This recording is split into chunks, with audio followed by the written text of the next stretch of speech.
Shalom Bapak Ibu dan Saudara-saudari yang kekasih di dalam Tuhan Yesus Kristus. Kita bersyukur kepada Tuhan. Tuhan masih memelihara hidup kita, memberikan nafas hidup, memberikan kesehatan, dan terus mencukupkan apa yang kita butuhkan. Hari demi hari dapat kita lewati. Itu bukan karena kekuatan kita, tetapi karena pertolongan daripada Tuhan. Dan marilah sebagai umat Tuhan selalu merenungkan firman Tuhan setiap harinya. Karena firman Tuhan adalah pelita, petunjuk jalan hidup kita. Mari kita mulai di dalam doa. Tuhan Allah Bapa kami yang bertata dalam kerajaan sorga, kami bersyukur kepadamu Tuhan. Pada hari ini Engkau masih memberikan kami nafas kehidupan. Kami bersyukur karena Tuhan terus menopang kami. Dan kami menyadari hal itu sesungguhnya kami tidak pantas, tidak layak. Tetapi semua karena anugerah-Mu kepada kami. Ya Tuhan, tolonglah kami Tuhan. Kami ingin merenungkan firman-Mu pada pagi hari ini. Tuhan, tolong kami oleh Roh-Mu yang kudus. Kiranya Tuhan kuasai dan kendalikan kami agar kami terarah dan terfokus. Demikian juga berkatilah kiranya agar ketika kami hidup, kami dapat mempraktekkan akan firman Tuhan dalam hidup kami. Terima kasih Bapa, di dalam nama Tuhan Yesus Kristus kami berdoa dan bersyukur. Amin. Bapak Ibu dan saudara-saudara yang kekasih di dalam Tuhan Yesus, firman Tuhan yang akan kita renungkan pada hari ini saya ambil di dalam Injil Yohanes pasalnya yang keempat ayat 19 sampai 26. Firman Tuhan berbunyi demikian. Kata perempuan itu kepadanya, Tuhan, nyata sekarang padaku bahwa Engkau seorang nabi. Nenek moyang kami menyembah di atas gunung ini, tetapi kamu katakan bahwa Yerusalemlah tempat orang menyembah. Kata Yesus kepadanya, Percayalah kepadaku, hai perempuan, saatnya akan tiba bahwa kamu akan menyembah Bapa bukan di gunung ini dan bukan juga di Yerusalem. Kamu menyembah apa yang tidak kamu kenal. Kami menyembah apa yang kami kenal.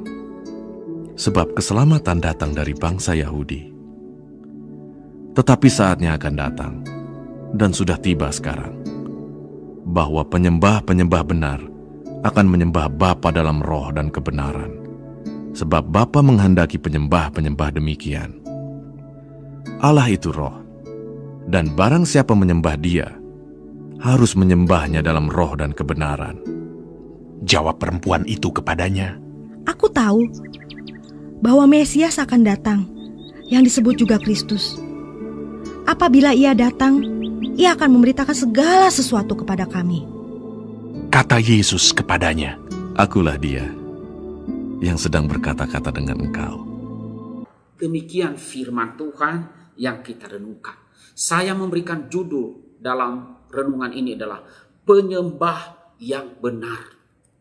Saudaraku yang kasih Tuhan, pusat renungan kita adalah di ayat 21. Percayalah kepadaku, saatnya akan tiba bahwa kamu akan menyembah Bapa bukan di gunung ini dan bukan juga di Yerusalem. Saudara-saudara yang kekasih dalam Tuhan Yesus, di sepanjang masa banyak sekali terjadi perdebatan mengenai bagaimana cara yang benar orang Kristen menyembah Tuhan. Saudara, seringkali perdebatan ini hanya sebatas misalnya musik di dalam ibadah, musik yang dimainkan.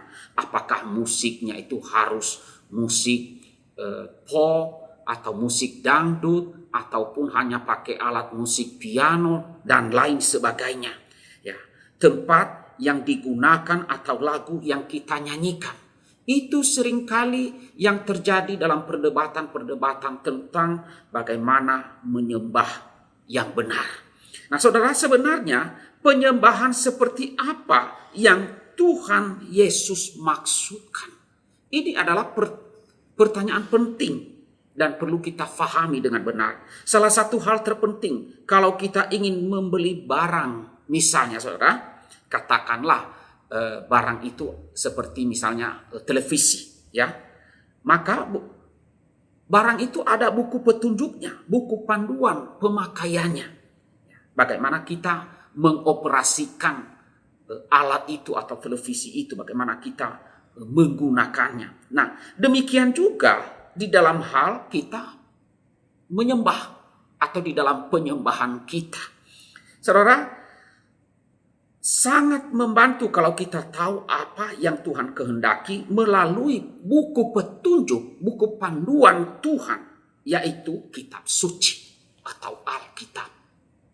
Nah, Tuhan Yesus mengatakan kepada perempuan Samaria dan juga kepada kita umatnya, Bapa menghendaki penyembah-penyembah yang menyembah dalam roh dan kebenaran. Itu di dalam ayat 23. Dan di dalam ayat 24 merupakan alasan, yaitu karena Allah itu roh. Barang siapa menyembah dia, harus menyembahnya dalam roh dan kebenaran. Ayat 24. Yesus tidak memberikan opsi lain kepada kita. Dia hanya mengatakan Bapa menghendaki para penyembah menyembah di dalam roh dan kebenaran. Roh. Saudara, roh adalah bagian manusia yang tidak terlihat oleh mata. Ini artinya ibadah berasal dari hati yang paling asli.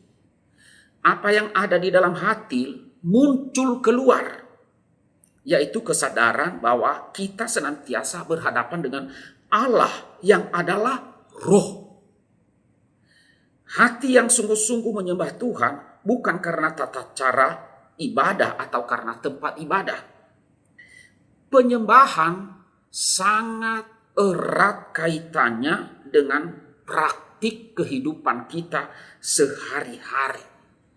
Menyembah dalam kebenaran adalah menyangkut cara hidup yang terus-menerus disesuaikan dengan sang kebenaran, yaitu Tuhan Yesus sendiri. Ibadah adalah penyerahan seluruh keberadaan diri kita, segenap keberadaan diri kita, hidup kita kepada Tuhan. Itulah penyembahan seluruhnya. Ketika kita menyembah, seluruh keberadaan, roh, hati, pikiran kita, kita persembahkan untuk Tuhan Yesus di dalam kebenarannya. Baik itu di dalam ibadah maupun di dalam kehidupan kita sehari-hari. Nah, saudara-saudari yang kekasih di dalam Tuhan Yesus Kristus, Allah menginginkan kita menyembah dalam roh dan kebenaran. Hendaklah hati kita hanya tertuju kepada Tuhan Yesus Kristus. Itulah penyembahan yang benar. Liturgi, musik atau nyanyian atau tata cara di dalam ibadah itu memang penting. Tetapi yang terpenting adalah mempersembahkan hidup kita hanya kepada Tuhan kita Yesus Kristus. Tanpa hati dan sikap menyembah yang benar di hadapan Tuhan Yesus, semua penyembahan kita akan menjadi sia-sia dan tidak ada nilai kekalnya. Penyembah yang benar dimulai dari hati yang tertuju kepada Yesus dengan sungguh-sungguh, menjalar ke dalam ibadah dan menjalar kepada praktik kehidupan kita setiap hari. Kiranya melalui renungan firman Tuhan pada hari ini, Tuhan kiranya menolong kita agar kita benar-benar memperhatikan penyembahan kita, menyembah Allah dalam roh dan kebenaran, yaitu seantero hidup kita, seluruh kehidupan kita, segenap jiwa kita. Amin. Mari kita berdoa. Tuhan Allah Bapa kami yang bertahta di dalam kerajaan sorga, ya Tuhan, kami bersyukur kepadamu. Jikalau pada hari ini Tuhan, kembali firman-Mu mengajarkan kami untuk menyembah Tuhan kami di dalam roh dan kebenaran, agar seluruh kehidupan kami ini kami persembahkan kepada Tuhan, menyembah Tuhan, baik di dalam ibadah-ibadah yang kami lakukan maupun di dalam praktek kegiatan kehidupan kami hari lepas ke sehari. Itulah yang Tuhan kehendaki. Seluruh hidup ini kami abdikan, kami persembahkan hanya kepadamu saja Tuhan. Tolonglah setiap kami. Tolonglah agar dalam praktek-praktek hidup kami, agar kami senantiasa menyadari bahwa kami selalu berhadapan dengan Allah setiap saat, setiap waktu. Dan biarlah kami selalu mempersembahkan hidup ini bagi kemuliaan-Mu. Terima kasih Tuhan. Hamba berdoa bagi seluruh jemaat pada hari ini. Mohon kiranya Engkau Tuhan membuka tingkat-tingkat berkat-Mu dan curahkanlah berkat-Mu bagi seluruh jemaat. Hamba berdoa bagi mereka yang sakit, kiranya Engkau menyembuhkan dan menjamah mereka. Berkatilah setiap obat yang mereka minum supaya menyembuhkan. Demikian juga mereka yang kesusahan dan kesulitan. Berilah mereka kekuatan ya Tuhan dan penghiburan supaya mereka terhibur dan mereka benar-benar mengalami akan pertolongan-Mu. Berilah jalan keluar dari kesulitan mereka. Demikian juga hamba berdoa bagi jemaat yang lanjut usia. Kiranya Tuhan yang terus menolong mereka oleh Allah Roh Kudus dalam hati mereka untuk selalu membawa mereka akan pengharapan dan memberikan mereka penghiburan. Tuhan berkatilah seluruh jemaat. Berkati juga akan gereja GP Kris Pangkal Pinang ini, agar gereja ini ya Tuhan boleh terus menjadi berkat di kota Pangkal Pinang ini dan semakin banyak jiwa-jiwa diselamatkan melalui pelayanan gereja Tuhan di tempat ini. Terima kasih Bapa, inilah doa kami. Di dalam nama Tuhan Yesus Kristus kami berdoa dan bersyukur. Amin.